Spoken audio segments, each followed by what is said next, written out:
Denny Hamlin today in the O'Reilly Auto Parts 500 from Texas is kind of like that one kid in your group project that does absolutely nothing and actually makes the group project a lot harder than what it actually should be, yet still gets the credit because, hey, it's a group project. And the other members of that group include Joe Gibbs and Chris Gabehart. Joe Gibbs for giving Denny Hamlin a really fast race car, and Chris Gabehart for being smart on the pit box, and hey, Denny Hamlin with the win after 2 speeding penalties and missing the pit lane twice under the green flag.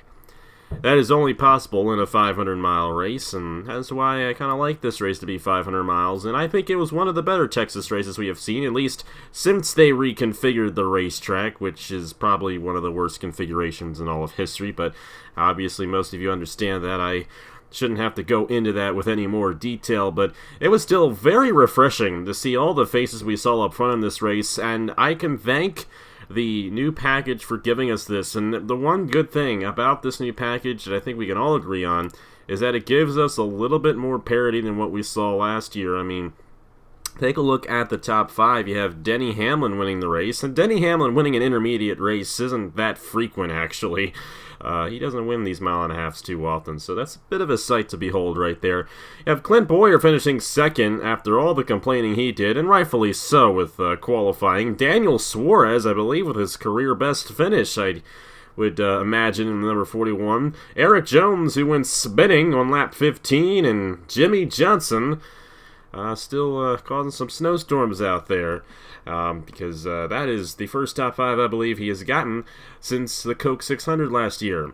William Byron, Eric Almirola, Kevin Harvick, and then the Kurt and Kyle Busch, the Busch brothers, rounding out the top 10.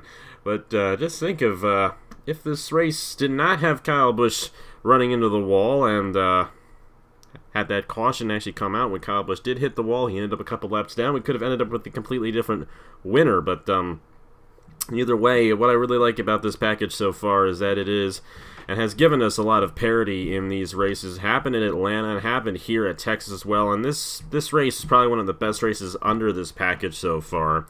And this track is definitely built for it. The high grip racetrack, and the high speeds as well. One of the faster mile-and-a-half racetracks, even with the reconfiguration. So this is what this package was made for. It's just not made for all of the racetracks. But yeah, that's all I got to really say about this race. Not much to really say about it, other than had a couple of cautions. It was very interesting. You really didn't know who was going to win until that last cycle came through, which definitely created a very interesting race here at Texas. And in the end, Denny Hamlin was able to pull away from Clint Bowyer to get his second win of the season.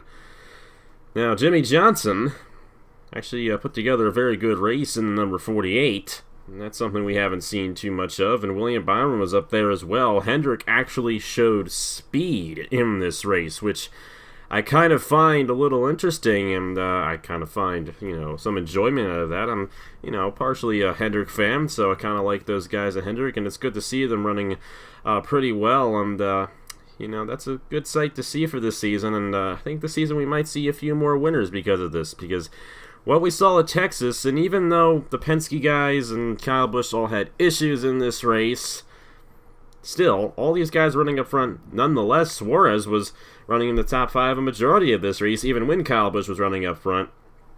And Jimmy Johnson actually fell back and clawed back up to a 5th place position. So we're seeing the parity come back.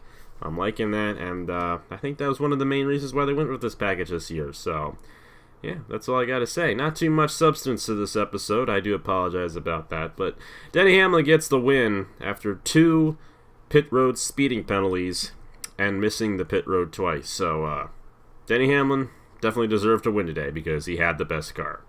So yeah, I like the package so far. At Texas and Atlanta, it was really good. It's not built for tracks like Auto Club, the flat high-speed racetracks, but the good thing is Auto Club's pretty much the only flat track in existence anymore because they repaved and reconfigured Kentucky, and the other 2-mile racetrack, Michigan, is a little bit higher bank, so I think Auto Club might be the worst race under this package the entire year. So I'm liking the package so far. It definitely could be a lot better, but it gives us the parity, and I think that's something we can all agree that's a good thing for the sport. So yeah, thank you guys very much for watching. This has been 9 Cents, and I will see you guys later.